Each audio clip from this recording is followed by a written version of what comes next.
¿Cómo están, estimadas alumnas y alumnos? Soy el profesor Abel González Pedrero.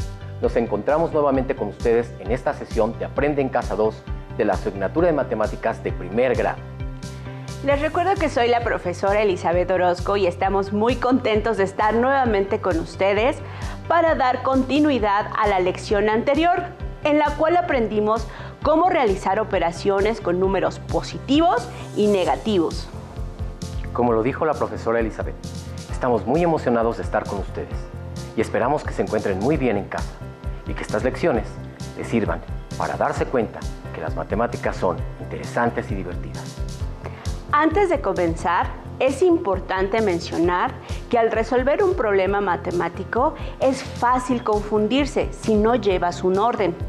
Para evitar que esto suceda, les compartiremos estos sencillos pasos que les permitirá tener una mejor comprensión para la resolución de cualquier problema. Número 1.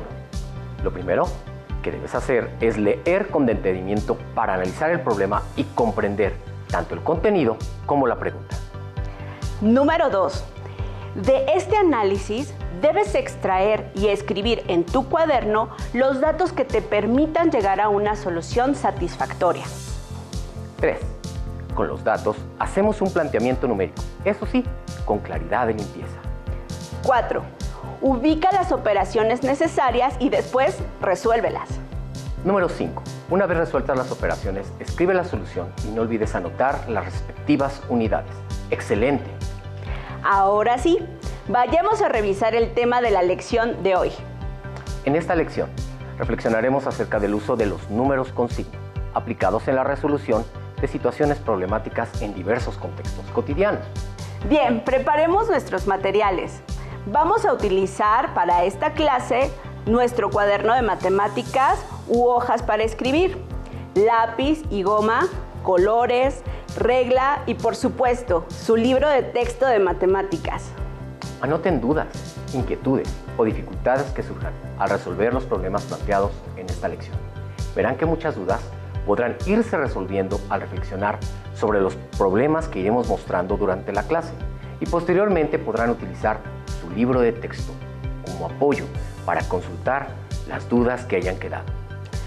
Abel, a propósito del tema que estudiaremos hoy, fíjate que durante esta contingencia sanitaria, uno de mis alumnos me envió un video con un problema que no sabe cómo resolver y me parece que para esta revisión queda perfecto. ¿Qué les parece si vemos el video y resolvemos el problema en equipo? ¿Sabías, Emma, que el cormorán imperial es un ave que vive en la Patagonia, tanto del lado chileno como del argentino? Son pájaros monógamos, es decir, que tienen una sola pareja durante toda su vida. Viven en colonias y se alimentan de peces y moluscos. Pero lo más interesante de estas aves es que para pescar se pueden sumergir hasta 50 metros bajo el mar. ¡Qué interesante, Mateo! Resolvamos el siguiente problema sobre esa ave. Un cormorán vuela a 8 metros sobre el nivel del mar y para pescar se sumergió 13 metros. ¿Qué distancia hay entre la altura de su vuelo y su inmersión? Bien, para resolver este planteamiento usaremos la recta numérica, ubicando los datos que tenemos de la siguiente manera. Como saben, para encontrar la distancia entre dos puntos en la recta numérica, debemos obtener la diferencia que hay entre estos. Para ello, debemos plantear la siguiente operación. El 8 positivo corresponde a la altura sobre el nivel del mar a la que vuela el ave y el 13 negativo indica la profundidad a la que llegó el ave. Al obtener la diferencia entre estos dos números, estamos realizando una resta de números con signo.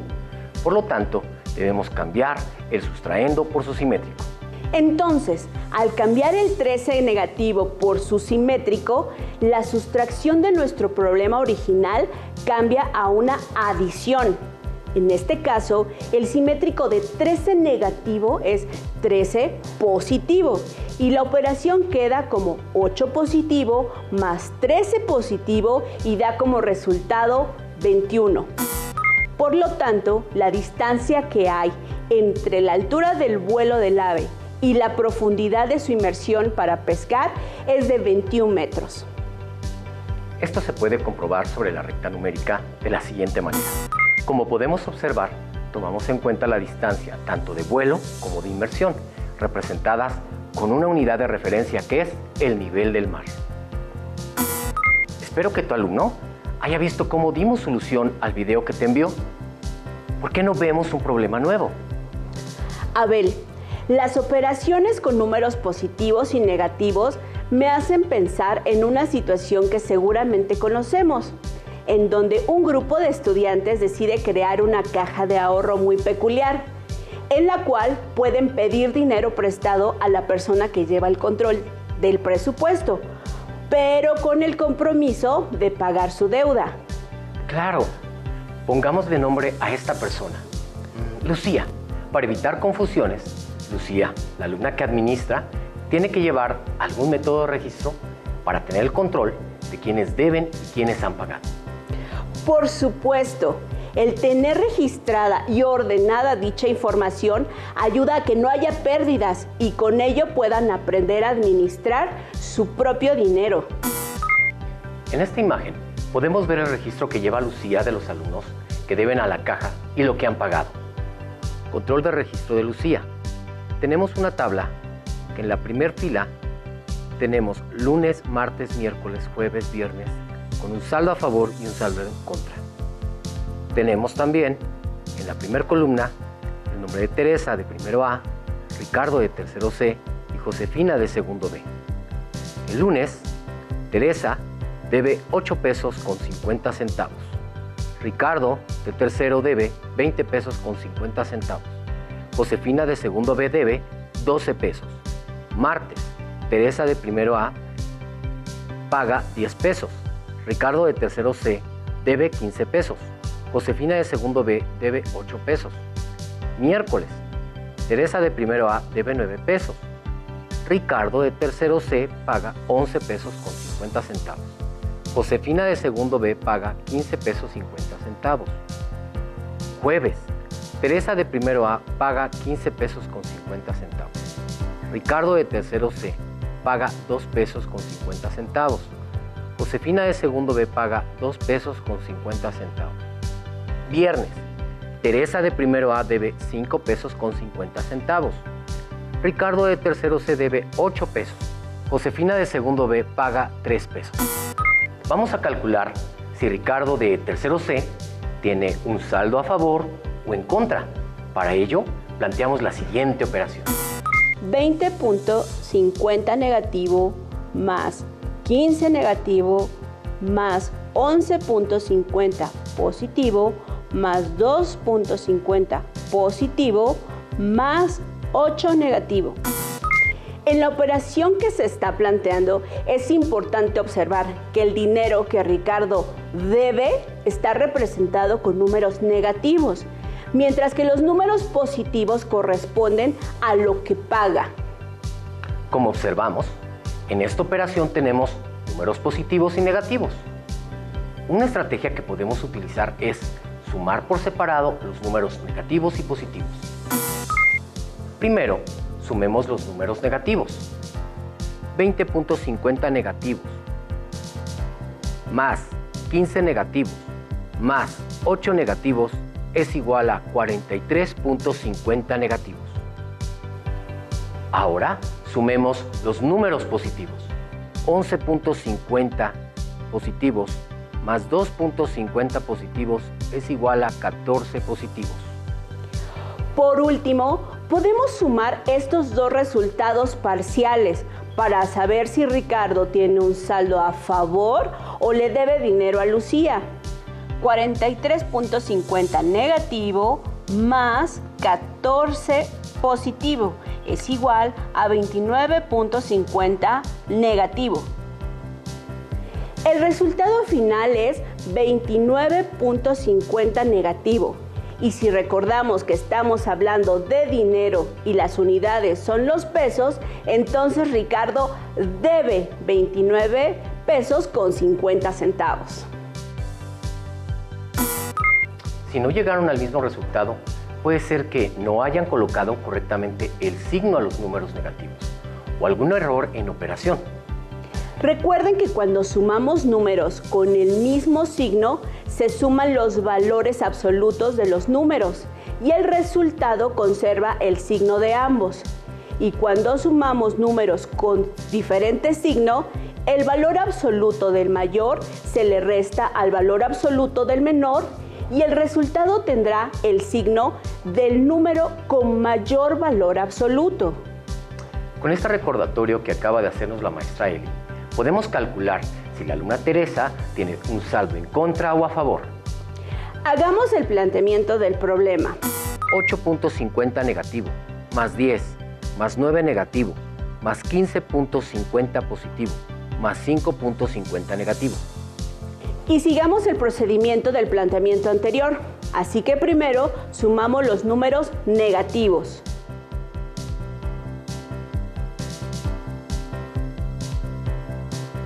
Enseguida sumamos los números positivos.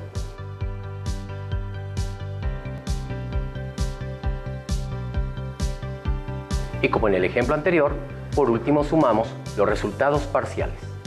23 negativo más 25.50 positivo es igual a 2.50 positivo. No olvidemos que este resultado representa una cantidad de dinero y en este caso Teresa tiene un saldo de 2 pesos con 50 centavos a favor. Abel, ¿en qué otras situaciones se aplican las operaciones de números positivos y negativos? Vayamos a resolver un problema más sobre una situación que viven las personas que usan automóvil en su vida diaria. Durante el primer mes del año, el litro de gasolina subió 5 centavos, el segundo bajó 27 centavos, el tercero bajó 40 centavos y para el cuarto mes bajó 4 pesos con 80 centavos. Si el costo de la gasolina, antes de tener variaciones en su costo, era de 21 pesos con 76 centavos el litro, ¿cuál fue el costo del litro de gasolina durante el cuarto mes del año? Para responder a esta pregunta, nos apoyaremos en la información que encontramos en un libro de texto de matemáticas. Ustedes pueden buscar en su libro de texto el tema resolver problemas de suma y resta con números enteros, fracciones y decimales positivos y negativos y comparar las actividades propuestas, así como la información que aparece. Cuando se tiene una suma de dos números enteros con el mismo signo, se suman los valores absolutos de los números y se conserva el signo en el resultado. Por ejemplo, 2 negativo más 3 negativo es igual a 5 negativo. 8 positivo más 4 positivo es igual a 12 positivo. Cuando se tiene una suma de dos números enteros con signo diferente, se restan los valores absolutos de los números y se agrega al resultado el signo del sumando con mayor valor absoluto. Por ejemplo, 5 negativo más 3 positivo es igual a la diferencia de 5 menos 3, que es igual a 2 negativo, ya que se conserva el signo del 5, que es mayor a 3. 3 negativo más 7 positivo es igual a 4 positivo, ya que se conserva el signo del 7, que es mayor a 3. Resta de números positivos y negativos. Dos números que tienen el mismo valor absoluto, pero que tienen signos distintos, se llaman simétricos. Si A y B son números con signo, la resta de B negativa equivale a la suma A positiva más B negativa, donde B negativa es el simétrico de B positiva. Para dar respuesta a la pregunta, retomaremos lo que acabamos de leer. ¿Cuál fue el costo de la gasolina por litro durante el cuarto mes del año? Podemos representar los datos del problema con una operación. 21.76 costo inicial más 0.05 subió durante el primer mes más 0.27 negativo, bajó durante el segundo mes, más 0.40 negativo, bajó durante el tercer mes, más 4.80 negativo, bajó durante el cuarto mes. Como ya observaron, se trata de una situación donde el costo sube y baja. Por lo tanto, debemos utilizar números con signo, es decir, positivos para representar el costo cuando sube y negativos para representar el costo cuando baja, de la siguiente manera. 21.76 positivo más 0.05 positivo es igual a 21.81 positivo. 0.27 negativo más 0.40 negativo más 4.80 negativo es igual a 5.47 negativo. 21.81 positivo más 5.47 negativo es igual a 16.34 positivo. Debemos aplicar la misma estrategia que en los ejercicios anteriores. Primero sumamos los positivos y luego los negativos. Por último, realizamos la suma de los resultados parciales. De este modo, podemos afirmar que durante el cuarto mes del año, la gasolina tuvo un costo de 16 pesos con 34 centavos por litro. En su libro de texto podrán encontrar otros problemas similares a este tipo de situaciones. Anímense a resolverlos. Abel, para ayudar a nuestras alumnas y alumnos con los problemas que encontraron en su libro, realicemos una última actividad que puede resultarles interesante para fortalecer lo que han aprendido durante las sesiones de Aprende en Casa 2. Me parece muy bien. Se trata de un cuadrado mágico. Cierto, los cuadrados mágicos son divertidos e interesantes. Muchos siglos antes de que los sudokus aparecieran en la Tierra, nacieron los cuadrados mágicos. Una cuadrícula llena de números donde cada columna, cada fila y cada diagonal suman lo mismo. El primer cuadrado mágico conocido fue chino. Les voy a explicar brevemente en qué consiste un cuadrado mágico y el por qué es mágico. Se trata de un cuadrado dividido a su vez en 9 cuadrados iguales. En él debemos colocar números, por ejemplo, del 1 al 9, de tal forma que al sumar los números de cada columna, fila y diagonal, el resultado sea siempre el mismo. En este caso debe ser 15. Vamos a ponernos el reto de resolver el siguiente cuadrado mágico, en el que utilizaremos los números negativos y positivos. ¿Qué les parece si utilizamos del 5 negativo al 3 positivos? Recuerden que al sumar los números de cada una de las filas y columnas y diagonales del cuadrado mágico, el resultado debe ser el mismo. En este caso, la suma debe ser igual a 3 negativo. En la siguiente imagen observamos que ya hay algunos números escritos en nuestro cuadrado mágico. En el cuadrado que observamos, en la primera fila, observamos el primer espacio vacío, después un 3 positivo y luego 4 negativo. En la segunda fila observamos un espacio vacío, después 1 negativo y 1 positivo. En la tercera fila observamos un 2, un espacio vacío y un 0. Ahora, junto con ustedes, cada quien anotaremos los números que faltan.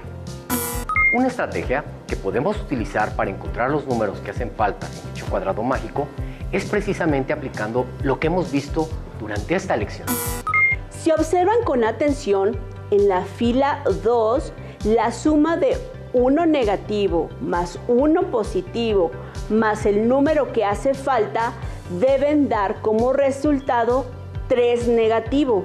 Observamos el cuadro con las mismas características, pero nos vamos a centrar en la fila 2, en donde el primer espacio lo vemos vacío, luego tendríamos que sumar 1 negativo más 1 positivo y el resultado tendría que darnos 3 negativo. En esa misma operación podemos fijarnos que la suma de 1 negativo con 1 positivo da como resultado 0. Continuamos con nuestro cuadrado mágico y encontramos que en la fila 2 tenemos menos 1 y 1. Hay que encontrar el resultado en el espacio vacío y obtendremos menos 3. Espacio vacío más 0 igual a menos 3.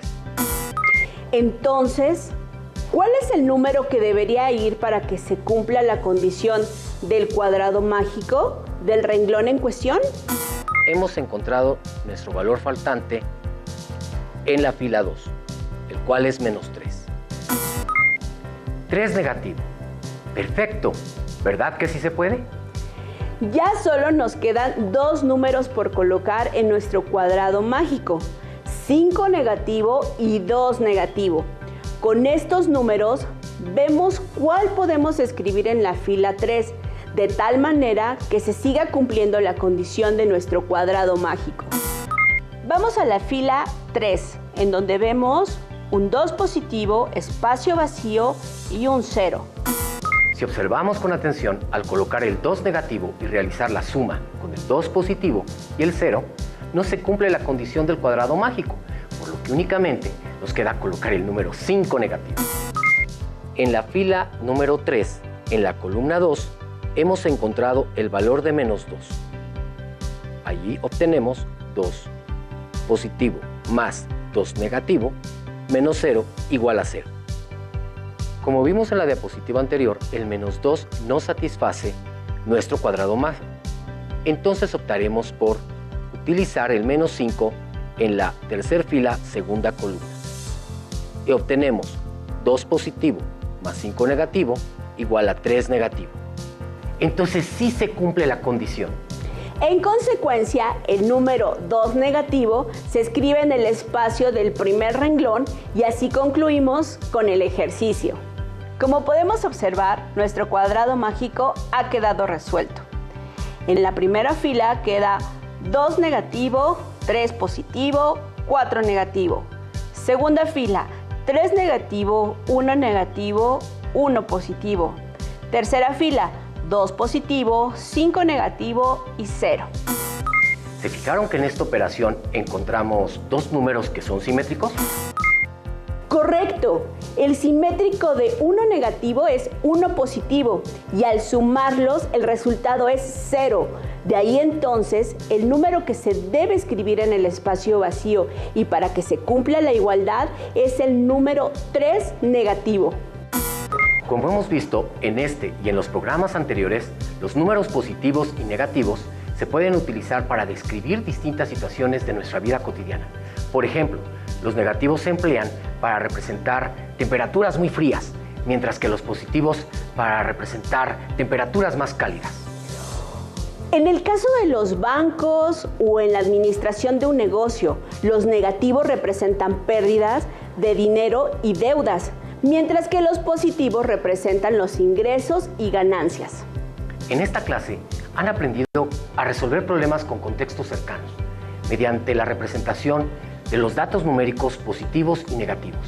También a identificar el uso de estos números en su vida cotidiana. Todo esto lo podrán aplicar en la resolución de otros problemas de matemáticas y en otras asignaturas, así que no se olviden de ello. Recuerden que en su libro de texto pueden buscar el tema visto en este programa y hacer los ejercicios propuestos en él. Les dejamos el reto de que ustedes, por su lado, completen otro cuadrado mágico, utilizando los números del 7 negativo al 1 positivo, y en donde el resultado en cada fila, columna y diagonal debe ser igual a 9 negativo. Listo, terminamos, pero aún nos queda mucho por explorar y descubrir. Así que nos vemos pronto aquí, en Aprende en Casa 2. ¡Hasta la próxima!